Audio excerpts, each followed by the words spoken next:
챙겨보는 실버TV입니다. 여러분 영화 소원 보셨나요? 이준익 감독 작품으로 설경구 씨와 엄지원 씨 그리고 아역 배우 이래양이 주연을 했던 2013년 영화죠. 조두순 사건을 모티브로 했고 그해 청룡영화제에서 최우수 작품상을 수상했었죠. 실제 사건을 바탕으로 만들어진 영화였기에 우리 모두의 마음을 참으로 무겁게 했고 아프게 했었습니다. 그 사건의 범인인 조두순의 출소일이 하루 앞으로 다가왔습니다. 그 때문에 현재 우리 사회가 술렁이고 있습니다. 조두순의 출소를 다룬 JTBC 이규현의 스포트라이트를 시작으로 그가 거주할 것이라고 알려진 안산 지역의 민심은 그 불안감이 점점 더해가고 있으며 조두순을 개인적으로 응징하겠다는 종합격투기 선수인 명현만과 다수의 유튜버들이 등장하는 등 사회적인 반응이 심상치 않습니다.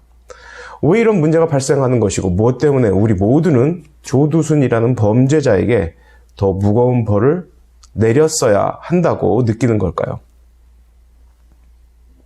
아동 성범죄에 대한 법적 처벌이 국민의 정서를 반영하지 못한 것이 첫 번째 이유라고 생각됩니다. 8살 여자아이의 인생이 망가졌습니다. 의사가 되고 싶지만 의사가 되어서 유명해진다면 또다시 범인이 찾아와서 몹쓸 짓을 할 것 같다며 그 꿈마저 내려놓았습니다. 아동 피해자뿐만 아니라 그 가족들에게도 평생 씻지 못할 상처를 주었습니다. 안산에 거주하는 피해자 가족은 이사를 결정했다고 합니다. 왜 피해자가 가해자를 피해야 합니까? 왜 그들이 고통을 받아야 합니까? 우리 법의 처벌이 엄중하지도 않고 사법적인 보호 역시 신뢰를 주지 못하기 때문입니다. 전자발찌 채우고 모니터링하면 사회적인 책임 다 하는 겁니까? 우리나라는 유독 성범죄 혹은 음주로 인한 범죄에 대한 양형이 다른 선진국에 비해 매우 가볍습니다. 조두순이 받았던 12년형 역시 당시 주취감경, 즉 음주로 인한 심신미약 상태에서 저지른 범죄에 대한 양형 기준인 최고형 11년을 넘어선 매우 무거운 판결이었다고 합니다. 정말 누가 보면 이 진짜 웃기는 일이라고 생각됩니다. 진짜. 조두순 사건 이후로 사회적인 정서를 반영하는 양형 기준의 수정이 몇 차례 이루어졌지만 여전히 우리 사회는 음주 상태에서 저지른 범죄에 대해서만큼은 매우 너그럽습니다. 음주로 인한 각종 사건들을 떠올려 보시기 바랍니다. 상대방을 다치게 하는 정도가 아니라 피해자의 목숨을 앗아가고 그 가족을 파탄에 이르게 하는 음주 관련 사건 사고가 매우 많습니다. 지난달 미성년 성착취물 및 음란물을 온라인에 유통시킨 N번방 사건의 조주빈은 1심에서 징역 40년을 선고받았습니다. 8살 여자아이의 인생을 송두리째 망가뜨린 조두순은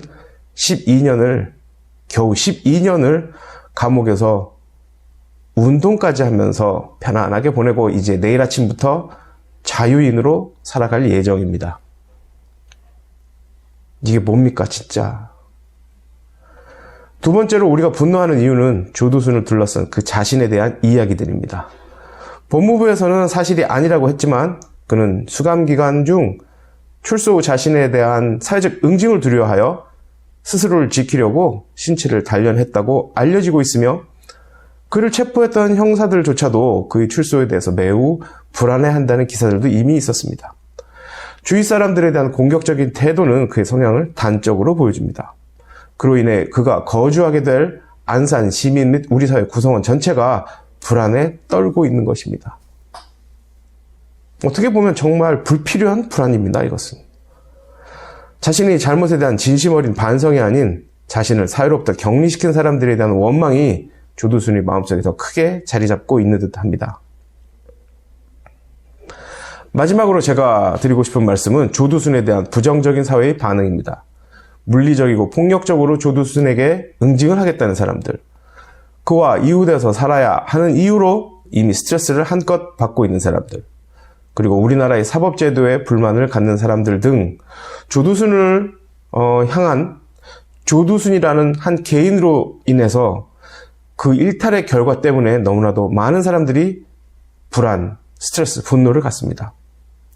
우리 사회 전체가 아마도 내일 오전 6시를 전후로 출소하게 되는 범죄자 한 명의 일거수일투족에 관심 아닌 관심을 기울여야 합니다.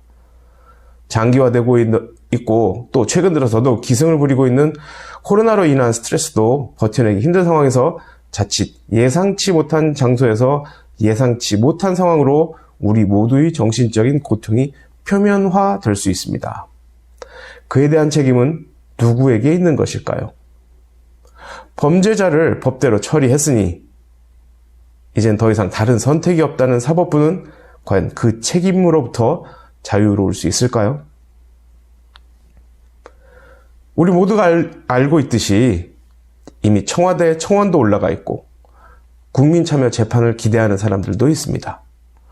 법치주의 국가에서 법에 따라 사회를 운영하는 것은 당연하고 또 우리 모두가 인정합니다.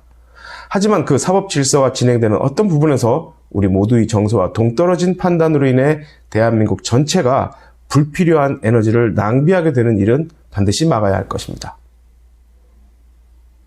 정부와 국민, 우리 모두의 깊은 고민과 현명한 대책이 필요한 앞으로의 시간이 될 것입니다. 챙겨보는 실버TV였습니다.